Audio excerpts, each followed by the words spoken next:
로마서 4장 9에서 12절. 무할례자와 할례자 모두의 조상 아브라함. 그러면 이 복은 할례자에게 내리는 것입니까? 아니면 무할례자에게 내리는 것입니까? 우리가 앞에서 인용한 본문은 이렇습니다. 아브라함의 믿음은 그가 의롭다는 것을 가리키는 표지로 산정되었습니다. 어떻게 그리 산정되었습니까? 그가 할례 받았을 때였습니까? 아니면 할례 받지 않았을 때였습니까? 할례 받았을 때가 아니라 할례 받지 않았을 때였습니다. 그는 언약의 신분이라는 지위를 나타내는 표와 인으로서 할례를 받았는데, 이는 그가 여전히 할례 받지 않았을 때 가졌던 믿음에 기초한 것이었습니다. 이로써 그는 할례 받지 않고 믿는 모든 사람들의 조상이 되었으니, 이는 그들도 언약의 신분이라는 지위를 지닌 것으로 산정받을 수 있게 하려는 것입니다. 물론 그는 또한 할례자의 조상이기도 합니다. 여기서 말하는 할례자란 단순히 할례만 받은 것이 아니라 아브라함이 아직 할례 받지 않았을 때 가졌던 믿음의 발자취를 따르는 자입니다. 결혼식에서 가장 엄숙한 순간은 신랑 신부가 반지를 교환하는 때다. 나는 그동안 수많은 결혼식에 참석했는데 내 두 자녀의 결혼식에 자랑스러운 아버지로 참석한 적도 있다. 그런 순간들은 내 기억에 깊이 아로새겨져 있다. 반지는 그것을 끼는 사람과 배우자에게는 물론 온 세상에 새로운 관계가 탄생했다고 선언한다. 새 언약이 체결되었다. 결혼은 실제 언약으로서 두 사람을 묶는 구속력 있는 계약이다. 구약의 예언자들은 이스라엘과 맺으신 야훼의 언약이 어떤 성격인지를 부각하기 위해 때로 결혼 언약이라는 이미지를 그 압박감과 긴장을 풍기며 사용했다. 반지는 언약의 표이며 인이다. 반지는 계속해서 이어질 끝없는 사랑을 말해준다. 내 경우에는 반지를 뺄 수 없게 된 지가 여러 해 되었는데, 나는 이것이 아내와 나 사이에 깨질 수 없는 결속을 더 잘 보여주는 표라고 믿는다. 하나님은 아브라함과 언약 관계를 시작하면서 반지와 비슷한 것을 주셨는데, 그것이 바로 할례라는 표다. 언약을 세우시고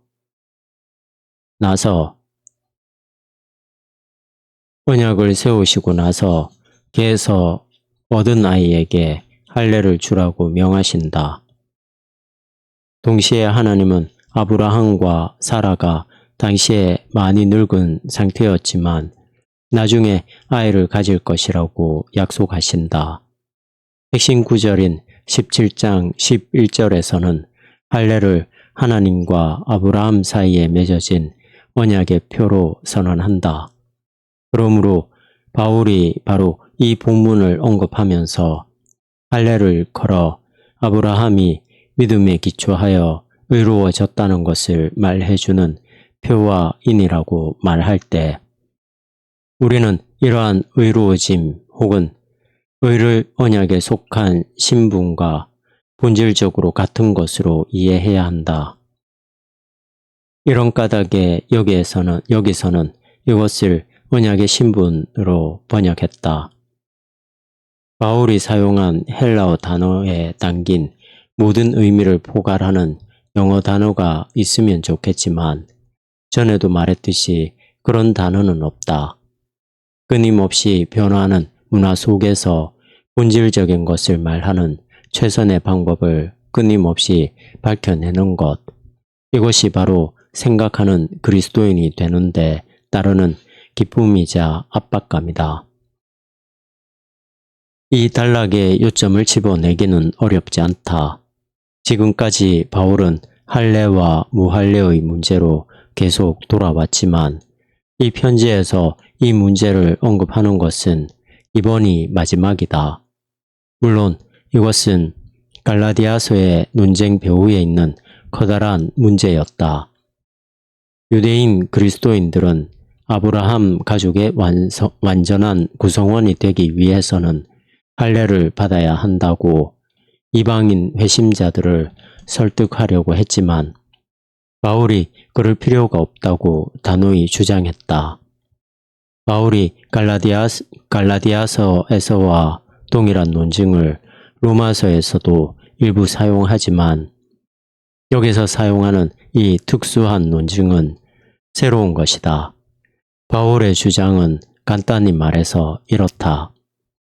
창세기 15장이 창세기 17장보다 얼마간 앞선 일이므로 하나님이 아브라함의 믿음을 의롭다는 뜻에서 그의 장고로 산정해 주시면서 언약을 세우셨을 때 아브라함은 여전히 할례받지 않은 상태였고 그 후로도 얼마간은 할례받지 않은 상태였다는 것이다. 그러므로 아브라함의 가족에 속하는데 할례가 필수라고 주장할 수는 없다고 바울은 추론한다.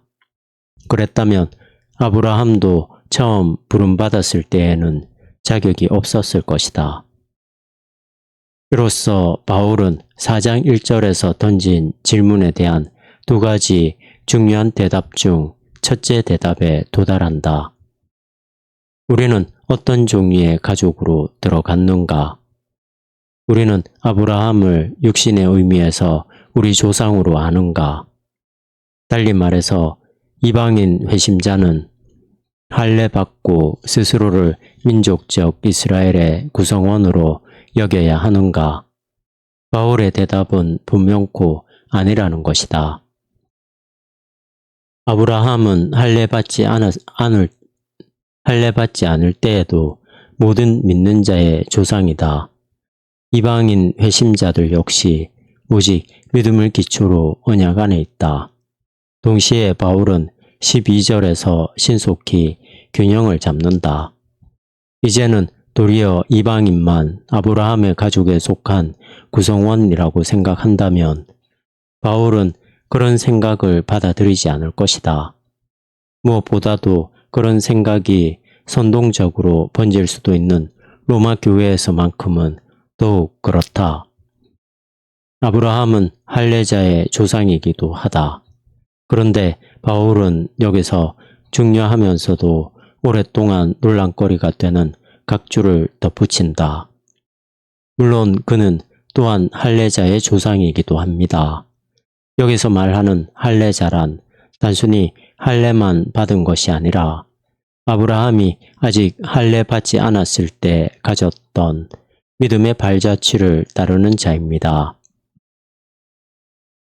이러한 결론을 거부하는 사람들이 많지만 이는 사실상 피할 수 없는 결론이다. 바울은 아브라함의 가족을 두 가지 방식으로 재정의했다. 첫째, 바울은 유대인만이 아니라 이방인, 특히 복음을 믿는 이방인도 포함할 수 있도록 아브라함의 가족을 개방한다. 둘째, 그러나 그 가족 범위를 좁혀서 모든 유대인을 자동적으로 포함하지는 않는다. 유대인은 바울은 물론 모든 초기 그리스도인들처럼 유대인은 물론 환영받는다. 또 바울은 이 편지의 뒤에 가서 하나님이 유대인에게 더 많은 것을 원하신다고 주장할 것이다.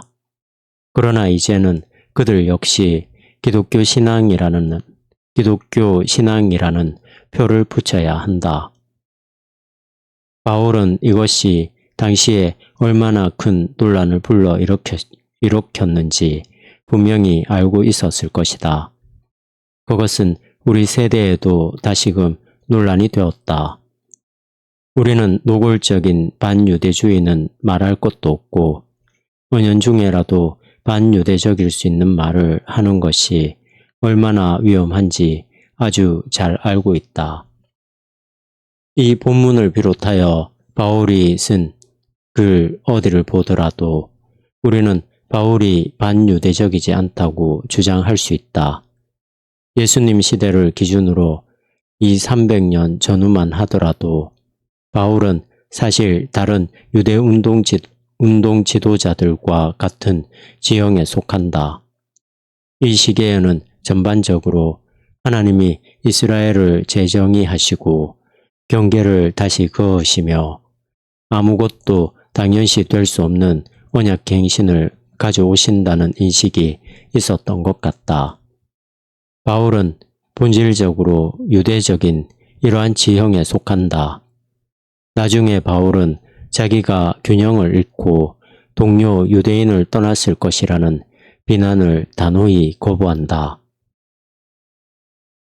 도리어 아브라함의 가족에 속하는 것은 믿음을 기초로 한다고 분명히 말한다. 여기서 그가 말하는 믿음이란 분명 4장 마지막에 가서 상세히 설명할 믿음, 곧 예수님과 한 분이신 참 하나님의 위대한 언약 갱신 행위인 예수님의 부활에 초점을 맞추는 그런 믿음을 말한다. 이 모든 것은 9에서 11장에서 더 자세히 밝혀질 것이다. 오늘날은 물론 모든 세대에 걸쳐 교회는 모든 민족 집단과 모든 유형의 가족, 모든 지역, 모든 종류의 도덕적 혹은 비도덕적 배경을 지닌 사람들이 들어올 수 있도록 교회 문을 활짝 열어야 한다. 그러나 이러한 다민족 가족의 구성원이 되는 자격을 규정하는 특징은 분명히 선언되어 있으며 예수님이 주님이시며 하나님이 예수님을 죽은 자 가운데서 살리셨다는 믿음과 결부되어 있음을 또한 분명히 알아야 한다. 이러한 균형을 유지하고 바른 정신으로 실천하는 것은 21세기 그리스도인들에게도 여전히 주요한 당면 과제다.